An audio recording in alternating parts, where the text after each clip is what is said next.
शिवाय नमः शिवाय ओम नमः शिवाय हरे हरे बोले नमः शिवाय गंगाधराय शिव गंगाधराय हरे हरे बोले नमः शिवाय गंगाधराय शिव गंगाधराय हरे हरे बोले नमः शिवाय शिवाय ओम नमः शिवाय हरे हरे बोले नमः शिवाय जटाधराय शिव जटाधराय हरे हरे बोले नमः शिवाय जटाधराय शिव जटाधराय हरे हरे बोले नमः शिवाय ओम नमः शिवाय हरे हरे बोले नमः शिवाय नंदीश्वराय शिव नंदीश्वराय हरे हरे जय बोल पार्वती मैया की जय। 28वां अध्याय। श्री ब्रह्मा जी बोले, हे नारद, यज्ञशाला में अब वेद मंत्रों की ध्वन की बजाय मेदन, शंख, धुंधवी, मृदंग इत्यादि का शंख गूंजने लगा, शब्द गूंजने लगा।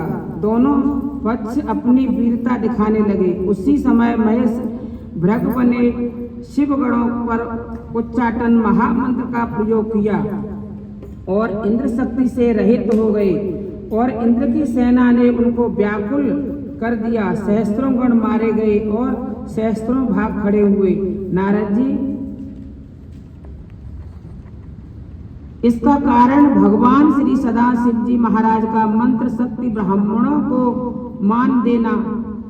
लेकिन वीरभद्र अपनी सेना को नष्ट होते तथा भागते देखकर क्रोध में भर गए। उन्होंने त्रिशूल हाथ में लेकर देवताओं को गिराना आरंभ किया। उन्होंने थोड़ी सी देर में ही देव सेना के छक्के छुड़ा दिए। कितने ही देवता मारे गए, कितने ही घायल हुए, शेष भाग खड़े हुए। केवल इंद्र ही रणभूमि में डटा रहा। उसने देवताओं के गुरु बृहस्पति से पूछा, गुरुदेव, आप देवताओं के रक्षक हैं, अतएव आप ही कोई ऐसा उपाय बताइए जिससे कि हम लोगों की विजय प्राप्त हो सके। इंद्र की बात सुनकर श्री बृहस्पति जी बोले, हे देवता राज, यह जो वीरभद्र गण शिव गणों का सेनापति है, उसके पराक्रम के सामने कौन ठहर सकता है। रही भगवान शंकर को मिटाने की बात, सो उनके लिए निवेदन है, यंत्र मंत्र तंत्र औषध वेद पुराण कोई भी भगवान सदाशिव जी महाराज को नहीं मिटा सकता। इस बात को प्रत्येक शिव भक्त जानता है और इस समय यह तुम्हारी मूर्खता है जो तुम मुझसे अपनी विजय के संबंध में प्रश्न कर रहे हो। ठीक उसी समय वीरभद्र ने इंद्र के पास आकर कहा, तनिक मेरे पास आओ तो मैं तुम्हें इस यज्ञ, हे अग्नि, हे सूर्य, हे चंद्रमा, हे कुबेर, हे वरुण, हे वायु, हे नित्य, हे यम, हे शेष तथा सभी देवताओं, तुम सबके सब मूर्ख हो जो भगवान श्री सदाशिव जी महाराज को यज्ञ का भाग मिले बिना ही अपना भाग लेने के लिए आए हो। मैं भगवान श्री सदाशिव जी महाराज के आदेश अनुसार तुम लोगों को यज्ञ भाग देने आया हूँ। मेरे पास आकर अपना अपना उचित भाग मुझसे प्राप्त करो। मैं तुम्हें ऐसा यज्ञ फल दूंगा जिससे कि तुम सर्वदा के लिए तृप्त हो जाओगे।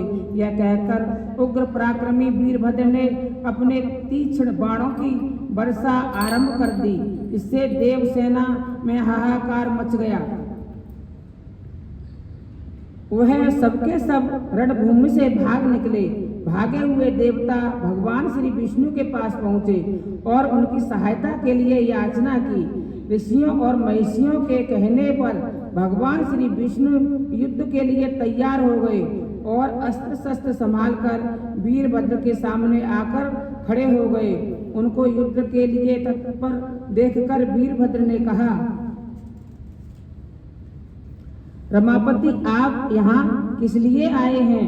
आप अपने तेज एवं प्रकाश को क्यों नष्ट करना चाहते हो? आप दक्ष की रक्षा के लिए क्यों चेष्टा कर रहे हो? यह आपकी शोभा नहीं देता। यदि आप मेरी बात न मानोगे तो मुझे आपको भी उचित यज्ञ भाग देना पड़ेगा। भगवान श्री विष्णु बोले, हे वीरभद्र, तुम शिवगण हो और भगवान सदाशिव के तेज से उत्पन्न हुए हो। मैं इस समय दक्ष प्रजापति की सहायता के लिए आया हूँ। इसका कारण यह है कि दक्ष मेरा भक्त है, उससे मेरी बड़ी सेवा की है। भक्तों के अधीन रहने के कारण मैं यहाँ आया हूँ। इसी प्रकार भगवान सदाशिव जी महाराज अपने भक्तों की रक्षा करते हैं। इत्यब तुम अपनी शक्ति का प्रयोग करो और मैं अपनी शक्ति का प्रयोग करूं। भगवान विष्णु की बात सुनकर वीरभद्र बड़े जोर से हंसा और कहा, प्रभु, आप और भगवान सदाशिव जी महाराज एक ही स्वरूप हैं। आप में और उनमें कोई भेद नहीं है। उनकी इच्छा से ही मैं यहाँ आया हूँ। आप ही बताइए कि मेरा क्या कर्तव्य है? वीरभद्र की बात सुनकर भगवान विष्णु ने कहा, वीरभद्र, तुम भगवान सदाशिव जी महाराज की आज्ञा का पालन करो और मेरे साथ युद्ध करो। इस युद्ध में तुम्हारी विजय होगी। मैं आहत होकर विष्णु लोक को चला जाऊंगा। और इसके पश्चात महापराक्रमी वीरभद्र और भगवान श्री विष्णु के बीच भयानक युद्ध होने लगा। इस भयंकर युद्ध से चारों ओर हाहाकार मच गया और देवता रणभूमि छोड़कर भाग गए। वह भी लौट आए। इंद्र भी वापस आ गया और भगवान श्री विष्णु भी सहायता करने लगा। 29वां अध्याय। ब्रह्मा बोले, हे नारद, भगवान विष्णु और वीरभद्र के बीच भयंकर युद्ध हुआ। अनिल तथा मुनिभद्र का मोर्चा लगा। यमराज और महाकाल भिड़ गए। गरुण, वायु के भृंगी, कुबेर और कुष्मांडपति इत्यादि सभी दिक्पालों के साथ शिवगणों का भयंकर युद्ध होने लगा। इंद्र ने नंदी पर वज्र चलाया और इंद्र पर नंदी ने त्रिशूल का प्रहार किया। त्रिशूल के प्रहार से इंद्र बेहोश हो गए, मगर शीघ्र ही उठकर लड़ने लगे। अखिल ने मुनिभद्र पर शक्ति से आघात किया और घायल हो गए, लेकिन तुरंत ही उठकर त्रिशूल का प्रहार किया। बड़ी देर तक यह भयानक युद्ध होता रहा, मगर कोई किसी को पराजय न कर सका। यह दशा देखकर भैरव क्रोध में भरकर योगिनियों के साथ देव सेना में प्रविष्ट होकर उनका रक्त पीने लगा। उस समय उनका स्वरूप इतना भयंकर हो गया कि समस्त देवमंडल भयभीत हो गया और भागने लगा। देवताओं को भागते देखकर भैरव ने कहा, क्यों भागते हो? कुछ वीरता दिखलाओ। इस प्रकार क्षेत्रपाल ने भी देव सेना में घुसकर देवताओं को आघात पहुंचाया। इसके पश्चात महाकाली देवताओं का भक्षण करने लगी। क्षेत्रपाल और काल ने देवताओं की यह दुर्दशा की कि चारों ओर हाहाकार मच गया। देवताओं की दुर्दशा देखकर भगवान विष्णु भी क्रोध में भर गए। उन्होंने अपना सुदर्शन चक्र चलाया, जिससे चारों ओर दिशाएं प्रकाशमान हो गईं। लेकिन क्षेत्रपाल ने उस चक्र को अपने मुख में ले लिया। तब भगवान विष्णु ने उसके मुख पर अपनी गदा का प्रहार किया। तब महाकाली भगवान विष्णु के सामने आई। भगवान विष्णु ने उस पर बाणों से वृष्टि की, मगर काली जी ने उनके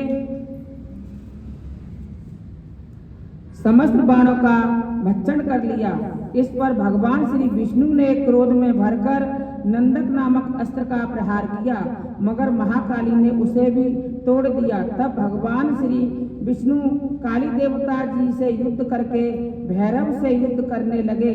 भैरव के क्रोध में भरकर विष्णु के चक्र को काट डाला और विष्णु पर बड़ी तीव्र बाण वृष्टि की, लेकिन मृत्यु के समान भयंकर बाणों की विष्णु जी ने अपने पास पहुंचने से पूर्व ही काट डाला और भैरव पर भीषण बाणों की वर्षा की। भैरव ने उनके बाणों को काट दिया। दोनों में भयानक युद्ध हुआ। भैरव ने क्रोध में भरकर कभी खाली न जाने वाले त्रिशूल को तान लिया। यह देखकर वीरभद्र दौड़कर भैरव के पास आए और उन्हें त्रिशूल चलाने से रोककर कहा, यह क्या कर रहे हो भगवान? श्री सदाशिव जी महाराज की आज्ञा नहीं है, आप ऐसा न करें। इतना कहकर वीरभद्र स्वयं उनसे युद्ध करने लगा। भगवान श्री विष्णु ने अपनी योग माया से उनके समान कितने ही विष्णुओं की उत्पन्न किया। यह सब विष्णु गरुड़ पर सवार अस्त्र शस्त्र धारण किए हुए शिवगणों पर चोट करने आए। उनकी जबरदस्त मार से शिवगण व्याकुल हो गए। वीरभद्र ने भगवान शंकर का ध्यान करके त्रिशूल चलाया और थोड़ी ही सी देर में ही समस्त माया रूपी विष्णु जलकर राख हो गए। तब क्रोध में भरकर भगवान श्री विष्णु जी महाराज ने वीरभद्र के मस्तक पर गदा का प्रहार किया और इच्छा की कि वीरभद्र को मार डालूं, मगर वीरभद्र ने अपनी गदा से भगवान श्री विष्णु की गदा का बार रोककर अपने को बचा लिया और भगवान श्री विष्णु के वक्ष स्थल में अपना त्रिशूल दे मारा। उनके विष्णु मूर्छित होकर पृथ्वी पर गिर पड़े और चारों तरफ हाहाकार मच गया। लेकिन भगवान श्री विष्णु तुरंत उठ खड़े हुए और क्रोध में भरकर चक्र लेकर उनको मारने के लिए दौड़े। यह देखकर वीरभद्र ने भगवान सदाशिव का ध्यान किया। भगवान शंकर जी महाराज ने उनको रोककर कहा, डरो मत वीरभद्र। इसके पश्चात तेज से चक्र भगवान श्री विष्णु के हाथों में रह गया और स्वयं भी वहीं रह गए। उनको स्तंभ हो गया कि यह देखकर यात्रिकों ने यज्ञ मंत्रों से उनका स्तंभन छुड़ाया। फिर विष्णु ने अपना सांग धनुष उठाकर इस पर अपना बाण चढ़ाया। वीरभद्र ने तीर बाण छोड़कर उसके टुकड़े कर दिए। फिर भगवान श्री विष्णु ने परमोधन मंत्र के द्वारा अपनी रक्षा की। ब्रह्मा जी बोले, हे नारद, उस समय मैंने श्री विष्णु के पास जाकर कहा, प्रभु होनी मिट नहीं सकती। हमारा तथा आपका कोई उपाय दक्ष की रक्षा नहीं कर सकता। हम इस युद्ध में विजय नहीं हो सकते। यदि हार गए तो बदनामी होगी, यज्ञ नष्ट हो जाएगा, क्योंकि दधीच का साप झूठा नहीं हो सकता। अतः इस समय अवसर के अनुसार कार्य करना चाहिए। जब भगवान शंकर जी महाराज का क्रोध शांत हो जाएगा तब सब कुछ ठीक हो जाएगा, क्योंकि आपकी तथा उनकी लीला का कोई पार नहीं पा सकता। मेरी बात सुनकर भगवान श्री विष्णु अंतर ध्यान हो गए, अपने लोक को चले गए। बोल शंकर भगवान की जय, बोल पार्वती मैया की जय। 30वां अध्याय। श्री ब्रह्मा जी बोले, हे नारद, जब श्री विष्णु अंतर ध्यान हो गए तो यज्ञ देव बड़े दुखी होकर वहां मृग का रूप धारण करके दौड़े।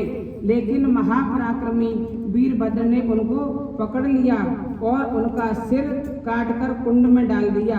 यज्ञ देव का मस्तक काटने के पश्चात उन्होंने प्रजापति धर्म, कश्यप, अरिष्टा नेम आदि ऋषियों को पकड़कर उनको खूब लातों से मारा। शिवगणों में से किसी ने मंडप को तोड़ा, किसी ने कुंड की अग्नि को बुझा दिया, किसी ने किसी का हाथ तोड़ दिया, किसी ने किसी का पैर तोड़ डाला, किसी ने समस्त पात्रों को तोड़कर नदी में बहा दिया। वीरभद्र ने दक्ष प्रजापति को पकड़ लिया, नंदी ने सूर्य को बांध लिया, मुनिवान भृंग को पकड़ा, चंडी ने पूषा को बांध लिया।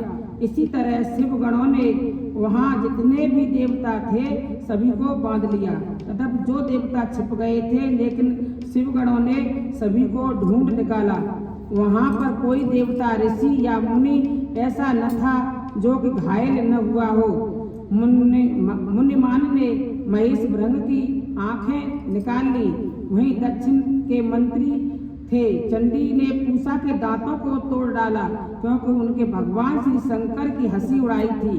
फिर क्रोध में भरे हुए भगवान शंकर के गणों ने दक्ष की यज्ञशाला में मलमूत्र की वर्षा करके उसे नष्ट कर दिया और दक्ष जो वेदी में छुपा हुआ था उसको वीरभद्र ने वहां से निकालकर पृथ्वी पर पटक दिया।